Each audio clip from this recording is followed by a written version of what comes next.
শিশুর অক্ষমতা, যা আপাত দৃষ্টিতে বা অবিলম্বে দৃশ্যমান হয় না, কিন্তু যা দৈনন্দিন জীবনযাত্রার স্বাভাবিক ক্রিয়াকলাপকে উল্লেখযোগ্যভাবে ব্যাহত করে।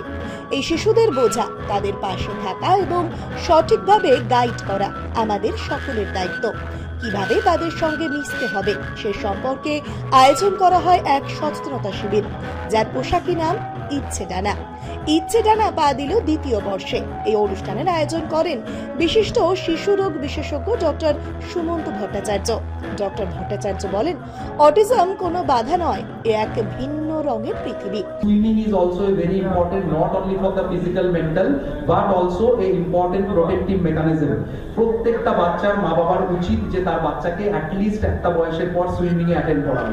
যেখানে ভালোবাসা হলো সেতু আর ধৈর্যই সবচেয়ে বড় শক্তি।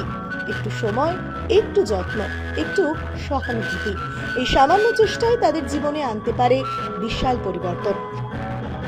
আমাদের ইচ্ছে ডানার দ্বিতীয় বছর, তো আমরা সেলিব্রেট করলাম আমার সমস্ত ছোট্ট ছোট্ট বন্ধুদের সঙ্গে এবং তাদের মা বাবাদের সঙ্গে, যারা এতদিন ধরে আমার কাছে আসতো, যারা এতদিন ধরে আমার কাছে বিভিন্ন রকম প্রশ্ন করতো এই স্পেকট্রাম নিয়ে এবং হাইপার অ্যাক্টিভিটি, বিভিন্ন রকম যে ডেভেলপমেন্টাল প্রবলেম বাচ্চাদের হয়, আজকে তাদের নিয়ে একটা ছোট্ট আমাদের প্রয়াস ইচ্ছে ডানা, উইশ টু ফ্লাই।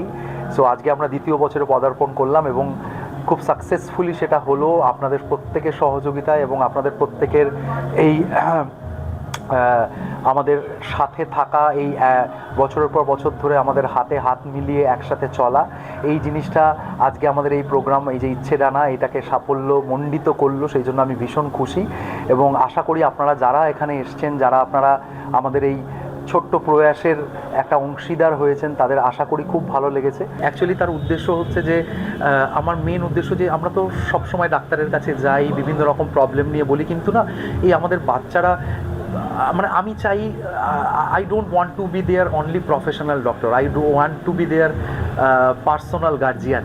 যেরকম আপনারা মা বাবা হিসেবে আছেন, আমি চাই যে তার পাশের স্টেজটায় ওরা আমাকে দেখতে পাক, বাচ্চারা আমাকে দেখতে পাক। মা বাবার পাশেই যেন থার্ড যদি কেউ ওদের শুভানুধ্যায়ী হয় বা ওদের ভালো কেউ চায়, সেটা হচ্ছে আমি সবসময় সেটা ট্রাই করি এবং সেই জন্যই এতটা কাছে আসা, তাদের সঙ্গে এতটা মেলামেশা করা। এবং সবাই ভালো থাকবেন, সুস্থ থাকবেন।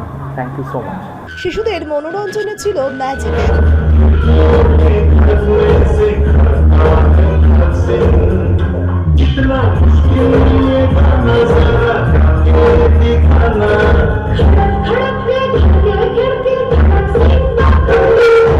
গান বাজনা আর দেদার খাওয়া দাওয়া। ডাক্তারবাবু এই উদ্যোগে খুশি, অভিভাবকরাও। আমরা স্যারের কাছে যখন ফার্স্ট এসেছিলাম আজ থেকে 1 বছর আগে, তো তখন ওর মধ্যে প্রচুরই সমস্যা ছিল। একটুতেই খুব রেগে যেত, কোনো কথা শুনতো না, হাইপার থাকতো সবসময়, রাত্রের দিকে ঘুমোতে চাইতো না। কিন্তু এই স্যারের কাছে মেডিসিন নেওয়ার পরে এখন অনেক কিছু ইমপ্রুভ হয়েছে। যেমন ওর অ্যাগ্রেশন অনেকটা কমেছে, রাত্রেবেলা ঘুমানো, কনসেন্ট্রেশন বা কোথাও গিয়ে একভাবে বসে থাকা, এইসব সব কিছুর দিক থেকে ইমপ্রুভ হয়েছে। মানে স্যার অ্যাকচুয়ালি আমাদের কাছে এখন ভগবানের মতো। স্যারের কাছে আসার পর আমরা যে উপকারটা পেয়েছি, এটা মানে ভাষায় বলে বোঝানোর মতো কিছু নেই আমাদের কাছে। ডক্টরের কাছে দেখিয়ে আমার বেবির গ্রোথ, ডেভেলপ সব কিছু ঠিকঠাকই চলছে, খুব বেটার। আমার বেবি খুব বেটার আছে, মানে আমরা স্যাটিসফাই, খুব বেটার ফিল করছি।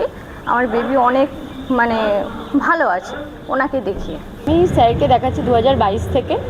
আমি যখন এসেছিলাম তখন আমার বাচ্চার একটা হিউজ প্রবলেম ছিল, ADHDর প্রবলেম ছিল। তো স্যারের কাছে এসে স্যারের থেরাপি সাজেস্ট করেছিলেন। সেই সমস্ত থেরাপিতে, মেডিকেশানে, ডায়েটে ও আগের থেকে এখন অনেকটা সুস্থ আছে।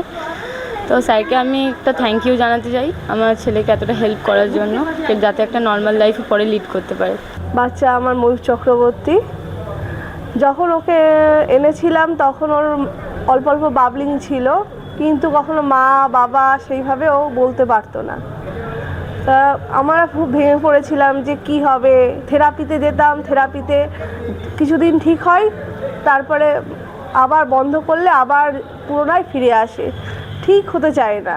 সুমন্ত ভট্টাচার্যের খোঁজ পাই যে ওই ডাক্তারের কাছে যাও, গেলে কিছু হয়তো সমাধান হতে পারে। তা আমরা আসি, এসে যখন ডাক্তারবাবু ওকে পরীক্ষা করলেন, করে ওষুধ স্টার্ট করলেন, দেখছি 1 মাসের পরে থেকেই দেখছি ওর মধ্যে চেঞ্জ আসছে। আমরা এই ডাক্তারের কাছে মানে একটা সলিউশন পাচ্ছি যে না, এর একটা শেষ হবে, যে এইখানে গেলে আমি একটা মানে আমার বাচ্চা ঠিক হবে, একটা সলিউশনের পর্যায়ে আছে যে এরপরে আর কিছু হতে পারে না। সেই জন্যই আমার মানে অসংখ্য ধন্যবাদ। যদি আমার নিজের কথা বলতে গেলে, যদি ঈশ্বরের পরে মানে ঈশ্বর তো চোখে দেখা যায় না, ডাক্তারই ঈশ্বরের একটা রূপ হিসাবে আমাদের কাছে ধরা দেয়। তা আমরা সেটাই মনে করব যে ডক্টর সুমন্ত ভট্টাচার্য আমাদের কাছে একটা দেবতার মতোই স্বরূপ। আমি 2.5 বছর ধরে স্যার সুমন্ত ভট্টাচার্যের কাছে আসছি। ওনার কাছে এসে আমার ছেলের খুবই ইমপ্রুভ হয়েছে। আজ আমার ছেলে অনেকটাই বেটার। আগেও ভালো করে লোকের সাথে কমিউনিকেশনও করতে পারতো না, এখন করতে পারে। এখনও ছোট ছোট কিছু প্রবলেম রয়েছে, সেটা ট্রিটমেন্ট চলছে, আশা করছি ভবিষ্যতে ঠিক হয়েই যাবে। আমি খুবই উপকৃত স্যারের কাছে এসে। আমার ছেলে অনিকেত, আমি আজ প্রায় 10 বছর ডাক্তারবাবুর কাছে দেখাচ্ছি। অনিকেত তখন বছর 3 বয়স, 3-3.5 হবে। তখন থেকে ওকে আমি ডাক্তারবাবুর কাছে ওনাকে বাড়িতেও দেখাতাম। প্রথম ওনার সঙ্গে বাড়িতেই দেখানো শুরু, বাট উনি খুবই কোঅপারেটিভ। যখন ফোন করলে ফোন ধরতেন। আমার ক্ষেত্রে খুব হেল্পফুল হয়েছে ছোটোর থেকে অনিকেতকে ওখানে দেখিয়ে। আমার মেয়ে অর্চিষা, 3.5 বছর বয়স। তো 6-7 মাস আগে ওর খুব শরীরটা খারাপ হয়, প্রবলেম ছিল যেটা ধরা পড়ে, স্যারই ইনভেস্টিগেট করে এটা করে। তারপরে আস্তে আস্তে ওষুধ দেওয়ার পরে আস্তে আস্তে ও অনেকটা ইমপ্রুভ করে, এবং ভগবানের কৃপায় বলতে গেলে ওর আদার যে কমপ্লিকেশানগুলো ছিল সেগুলো ধীরে ধীরে ইমপ্রুভ হচ্ছে। এই মানে আর কি স্যার, মানে যা বলে মানে ভগবানের মতোই আর কি বলা চলে আর কি। প্রথমে তো আমরা এটা জানার পর আমরা সত্যি প্রচণ্ড আপসেট হয়ে গেছিলাম, যে মানে একটা প্রথম প্রশ্ন এসেছিলো যে হোয়াই আস।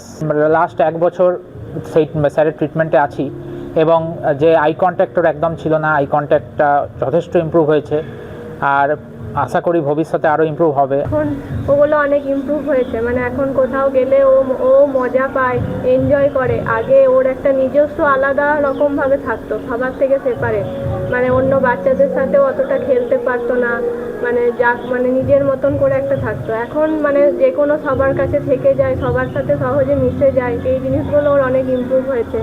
চলুন আমাদের সবার প্রচেষ্টায় প্রতিটি শিশু থাকুক ভালোবাসায় ভরপুর। আমরা মুখ ফিরিয়ে নেব না, আমরা হাত বাড়াবো।